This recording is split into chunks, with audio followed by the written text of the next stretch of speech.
दिलासो चंड जो ॾेई असां खां विया फुरे तारा। दिलासो चंड जो ॾेई असां खां विया फुरे तारा। असांखे अंब ॾेखारे ॾिनऊं टूअ ज़हर तारा। असां हर वक़्तु रहिया आहियूं संगीननि जे निशाने ते, कॾहिं कहिड़े बहाने ते, कॾहिं कहिड़े बहाने ते। कराची इंडिजीनियस अलायंस जा अॻवान दोस्तों, काठोड़ इत्तेहाद जा साथियों, काठोड़ ऐं मलीअ जा रहवासियों, असां जूं भेणूं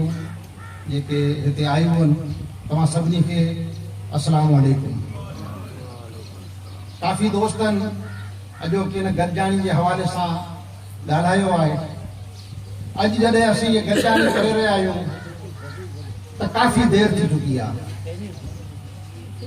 काश 2009 में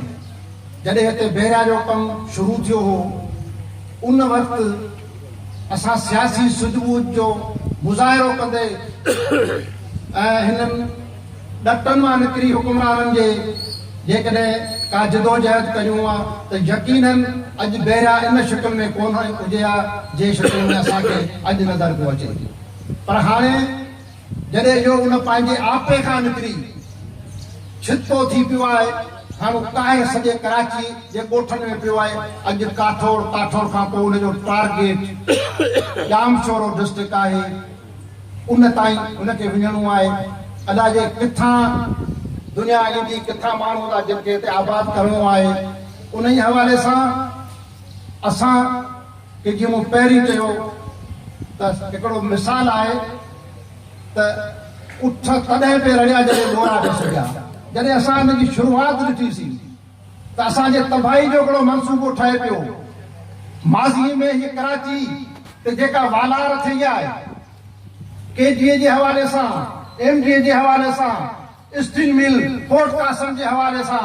असां सभु इन खां बाख़बर आहियूं ऐं इन खां मुतासिर आहियूं। उते असां जूं ज़मीनूं वयूं, असांजा ॻोठ विया, असांजा कब्रस्तान विया, पर असांजे माण्हू खे को बि हक़ कोन मिलियो। हाई कोर्ट ऐं माइदा एग्रीमेंट जेके मौजूदु आहिनि, कोर्टनि जा फ़ैसिला मौजूदु आहिनि त हिननि माण्हुनि खे हे बुनियादी हक़ वरियो, पर हिकिड़ो जेको इंच जेतिरो बि कंहिंखे हक़ न मिलियो। को मुतबादल उन्हनि माण्हुनि खे आबादकारी लाइ जेके माइदा थिया या जेके कोर्टनि जा फ़ैसिला उन्हनि ते अमल थियो। असां दोस्तनि खे उन टाइम ते चयोसीं, उन ई टाइम ते चयोसीं त बाबा हीअ मुसीबत आहे। ॿी ॻाल्हि त हीअ टोटल गैर कानूनी आहे, गैर आइनी मनसूबो आहे। दुनिया में जेके रिहाइशी स्कीमूं ठहंदियूं आहिनि, हाउस टाउन प्लानिंग जे तहत समूरनि इदारनि खां एनओसी वठी वेंदियूं आहिनि। पहिरीं रेवेन्यू डिपार्टमेंट उनजी एनओसी ॾींदो आहे, पोइ गैस कंपनी उनजी ॾींदी आहे, पोइ वाटर बोर्ड उनजो ॾींदो आहे, पोइ के इलेक्ट्रिक ॾींदी आहे। इहे समूरा इदारा जेके बेसिक फैसिलिटीज़ मुहैया कंदा आहिनि, उहे सभु जेसि ताईं के रिहाइशी मनसूबे जी इजाज़त नथा ॾियनि, तेसीं ताईं उहो मनसूबो गैर कानूनी हूंदो आहे, उनखे गैर कानूनी कब्ज़ो सम्झो वेंदो आहे। बहरिया टाउन सॼी सिंध में, बल्कि आउं चवंदुसि त सॼी दुनिया में वाहिद अहिड़ो कब्ज़ो आहे जेको सरकारी सरपरस्ती में थिए पियो, सरकारी ज़मीन ते थिए पियो, अवां जी ज़मीन ते थिए पियो, असांजे क़बरनि मथे थिए पियो। पर उन ते सॼी जेका असांजी साञावत जेके माण्हू आहिनि, जेके वस वारा आहिनि, जिन जी ज़िम्मेवारी थी बणिजे, उन्हनि हिन जे लाइ को अमली किरदारु अदा न कयो आहे। अमली किरदार त पंहिंजे जा हिते दोस्तनि चयो त असांजे लाइ कानून साज़ी कोन थी आहे। आउं तव्हांखे ॿुधायां त मुंहिंजा भाउ, बेरा टाउन अहिड़ो सरकारी कब्ज़ो आहे जेको गैर कानूनी गैर आइनी हुजण जे बावजूदु तव्हांजी असेंबली हुनखे कानूनी तहफ़ुज़ मुहैया कयो आहे त हीउ मनसूबो कानूनी आहे। उन जे लाइ करे एमडीए जे एक्ट में तरमीम कई वई आहे, उनखे कंसोलिडेशन जो हक़ ॾिनो वियो आहे त उहो दादू में ज़मीन वठी, लाड़काणे में ज़मीन वठी, उनखे शिफ्ट करे लंगेची में खणी अचे, शिफ्ट करे काठोड़ में खणी अचे। इहो गैर कानूनी अमल जो जेको हुनखे इख्तियार ॾिनो आहे, उहो सिंध असेंबली ॾिनो आहे। असां पंहिंजे मेंबरनि खे बार बार चयो आहे त ख़ुदा जेकॾहिं असेंबली में तव्हांजी नथी हले, हितां जे साञावंद माण्हुनि खे चयो आहे, हितां जे जेके ज़मीनदार आहिनि उन्हनि खे इहो चयो आहे त बाबा ज़मीनूं अवां जूं वञनि पियूं, मुंहिंजी ज़ाती ज़मीन कोन्हे, यूसुफ मस्ती खान जी कोन्हे, गुल गुलशन कलमती जी कोन्हे पर ही ज़मीन मलीर जी ज़मीन आहे, कलमतियुनि जी ज़मीन आहे, जोखियुनि जी ज़मीन आहे, सिंध जी ज़मीन आहे, मुंहिंजी ज़मीन आहे ऐं उन ज़मीन जो एतिरो ई वारस आहे जेतिरो हितां जो खातेदार हुजे। असां में इहो जज़्बो हुजणु खपे तॾहिं गबोर तबाह थियनि पिया भले थी वञनि, असीं तमाशाई बणिजो वेठा आहियूं, जोखियुनि जूं बणियूं वलार जूं बणियूं असां ख़ामोश थो वेठा आहियूं। असां न जोख आहियूं, न बरो आहियूं, न गबोर आहियूं, असां सिंधी आहियूं, हिन धरती जा धणी आहियूं। हिन जो असांजो आहे, असांखे हुनजी हिफ़ाज़त करणी आहे, असांजी कानूनी ज़िम्मेवारी थिए थी, इहा गैरत जी तक़ाज़ा आहे। इहा हर हिन धरती वासी माण्हू जी जेका असां कोशिशि हुजणु खपे बल्कि हुन जो फ़र्ज़ थो लागू थिए। असां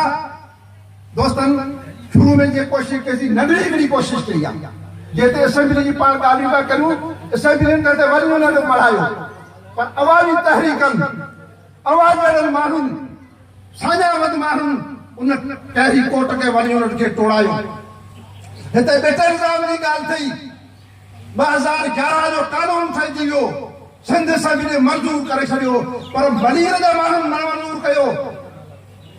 असां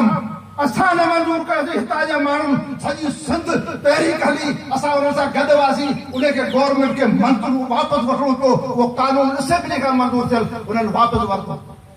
उन खां अॻु तव्हांखे यादि हूंदो मलीर वासियो त कराची जूं 6 देहूं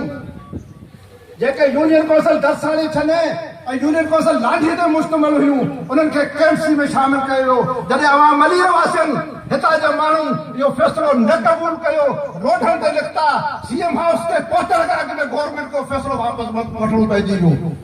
तव्हां छो था पंहिंजो पाण खे कमज़ोर सम्झो, छो था मोहताज सम्झो उन चूंडियल नुमाइंदनि खे जेके तव्हां बार बार मयार ॾियो था। तव्हां पाण उथी पियो, सॼी सिंध ख़ुदा जो कसम तव्हां सां उथी पियो थी।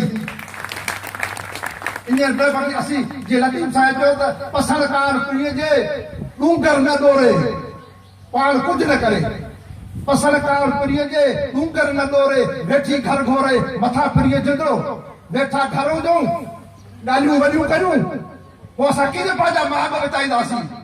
माॻ तॾहिं बचाईंदासीं जॾहिं मैदान में संदरो ॿधी निकिरंदासीं, कुर्बानी लाइ तयारु थींदासीं। इहे चौकनि जूं, इहे कबरूं असांजे उन्हनि सूरमनि जिते घोड़नि ऐं तीरनि जा निशाननि, इहे ई कोन्हे, इहे वेड़ी सरज़मीन लाइ तॾहिं अॼु उन्हनि जूं कबरूं जेके असां लाइ यादगार बणिजी पयूं। असां मरूं न,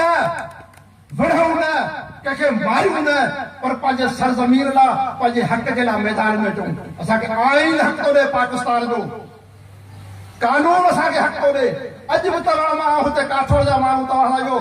वाइदो थो करे आऊं कानून दान कोन आहियां, पर जेकॾहिं तव्हां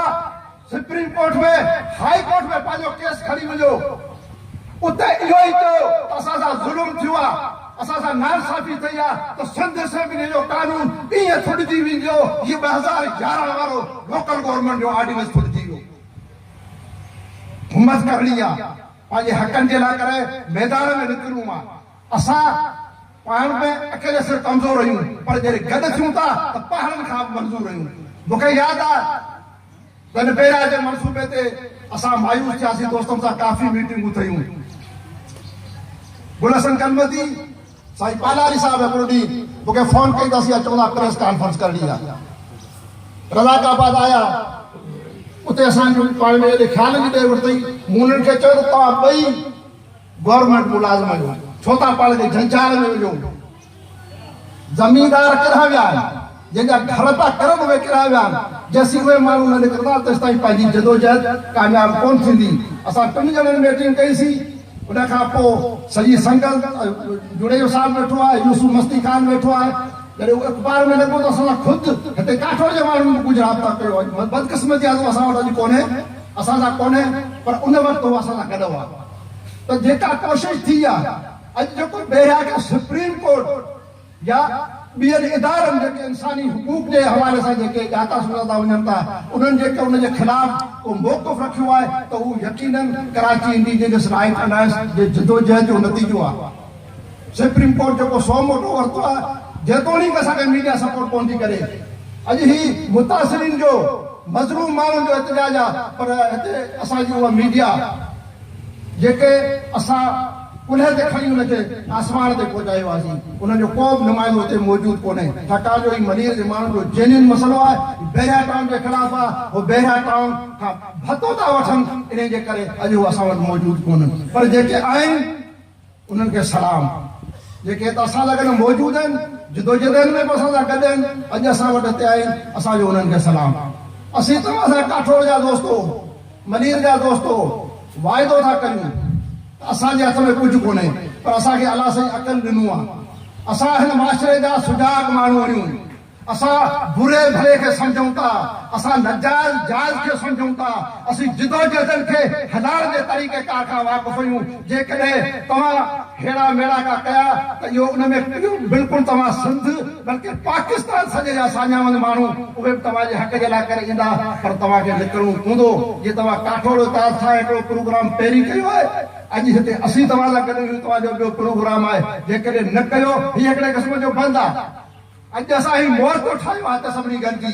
इंशाअल्लाह ताला अॼोकी हीअ जेका आवाज़ यकूब बेरिया टाउन ऐं उनजे बानियुनि वटि जॾहिं पहुचंदी उन्हनि वटि जॾहिं पहुचंदी त हू पाण पंहिंजा हथ रोकींदा छाकाणि जो वोट असां खां था वठनि असांजे वोटनि ते असेंबली में वञी वेहनि था जेकॾहिं असां हिननि खे वोट ॾींदासीं त छा बेरिया टाउन वारा हिन खे पटका वधाए वोट ॾींदा DHA वारा हिननि खे वोट ॾीनि था कराची में जेके शहरी इलाइक़ा आहिनि उतां हिननि खे वोट मिले थो हिन खे त मिसकिन माण्हू पहिरियों उघाड़ो वोट मिले थो पर उनजी बि जेकॾहिं हया नथी अचे त तव्हां हुनखे इहो अहसासु ॾियारियो असां नथा चऊं असां पीपल्स पार्टी जे ख़िलाफ़ न आहियूं पर असां सिंध दुश्मननि जे ख़िलाफ़ आहियूं असीं बेरिया जे दोस्तनि जे ख़िलाफ़ आहियूं जेको बेरिया जो यार आहे सो गद्दार चवंदासीं जेको बेरिया जो यार आहे उहो असांजो यार न आहे उहो असांजे धरती जो दुश्मन आहे इन करे चिटो थियणो पवंदो उन्हनि खे असां सां गॾु बीहणो पवंदो ॿी ॻाल्हि त जेके ज़मीनदारनि जिन जूं ज़मीनूं आहिनि उन्हनि खे फौरी तौर ते इन कानून खे चैलेंज करणु खपे जे त 43 दहनि जो मलीर जे ऐं 16 दहूं वेस्ट जूं जेके शहरी इदारनि खे ॾिनियूं हुयूं MDA खे LDA खे ॾिनियूं हुयूं उन्हनि जे ख़िलाफ़ कोर्ट में वञो अव्हांखे यकीन थो ॾियारियां फ़ैसिलो अव्हांजे हक़ में ईंदो जॾहिं इहो फ़ैसिलो अव्हांजे हक़ में ईंदो त बेरिया टाउन दूर थी वेंदो उनजी का कानूनी असर कोन वेंदी उनखे जेकॾहिं सपोर्ट करे थो सिर्फ़ु इहो ई कानून करे थो जेको पीपल्स पार्टी जे गवर्नमेंट में हाणे ठाहियो वियो आहे वधीक तव्हांजो टाइम कोन वठंदुसि मुंहिंजी तबियत कोई सही कोन हुई पर ही अहम हिकिड़ो प्रोग्राम हो यकीनन हिन में गुसाए वेहण बि नालाइकी आहे ऐं भाड़प चई बि इन करे आउं हिते आयो आहियां तव्हांखे इहो ई थो चवां त बाबा ॿियनि खे मयार न ॾियो पाण मैदान में अचो कानूनी तरीक़ो इख़्तियार कयो असां वटि हिकिड़ी वॾी पाकिस्तान जी नाले वारी अख़बार उन मुसलसल असांजे हिन मसइले ते लिखियो आहे इल्मु अदब दोस्तनि इन ते लिखियो आहे असां वटि यूसुफ मस्ती खान जहिड़ो हिकिड़ो बेबाक लीडर मौजूदु आहे तमामु घणा दोस्त हिते काठोड़ जा जीअं हाशमी साहिबु हो नूर मोहम्मद आहे उनखे ज़ाती तरह सुञाणा थो ख़ालिद जोड़े जो साहिबु आहे हिकिड़ी इहो तव्हां न सम्झो तव्हांजी ॻाल्हि जो केरु कोन थो करे तव्हांखे यादि हूंदो हिकिड़ी लॉन्ग मार्च ताज़ो जे हालांकि असांजा उन सां इख़्तिलाफ़ बि आहिनि सियासी तौर ते पर जीअं हुननि लॉन्ग मार्च जो प्रोग्राम ठाहियो गोलाणी डैम जे ख़िलाफ़ असां सां हुन राब्तो कयो त कराची में असांखे सपोर्ट कयो असां हुननि खे इहो यकीन ॾियारियोसीं त जेकॾहिं बेरिया DHA सिटी इहे कराची जा जेके सिंध दुश्मन मनसूबात उन्हनि खे तव्हां खणंदा असीं तव्हां सां गॾु हूंदासीं उन्हनि गोलाणू डैम खां वठी महीने खां वधीक ॾींहं पंधु करे कराची जे अची सदर में उन्हनि पंहिंजे जलसे खे ख़तमु कयो असां उन्हनि जो पंहिंजे वसार मदद कईसीं पर अफ़सोस आहे त बार बार चवण जे बावजूदि हितां असांजा दोस्त न निकिता जेकॾहिं अचूं हा असांजी ॻाल्हि जेका असां थर वारनि खे कराईसीं थर जे उन भीडनि ऐं कोलियुनि जे माइयुनि खां कराईसीं उहे जेकॾहिं अॼु हितां काठोड़ जो माण्हू करिया त केॾी यार सुठी ॻाल्हि आहे असां मौक़ा न विञायूं असां पंहिंजो पाण खे जेके सियासी क़ुवतूं उन्हनि सां जोड़े रखूं इंशाअल्लाह ताला मायूसी जी का ॻाल्हि कोन्हे असीं पंहिंजी मंज़िल ते रसंदासीं भले केॾियूं वॾियूं बिल्डिंगूं ठाहियूं आहिनि पर जेका शइ गैर कानूनी हूंदी जंहिंजो को वजूद कोन हूंदो उनखे को बि महज़ब माशरो इजाज़त कोन ॾींदो को बि कानून उनखे इजाज़त कोन ॾींदो सिर्फ़ु असां कानून जा दर खड़कायूं बाक़ी जेकॾहिं दलाली वारो किरदारु अदा कयासीं त पाण बि तबाह थी वेंदासीं पंहिंजे माण्हुनि खे बि तबाह कंदासीं असांजे हथ मां सभु कुझु निकिरी वेंदो महिरबानी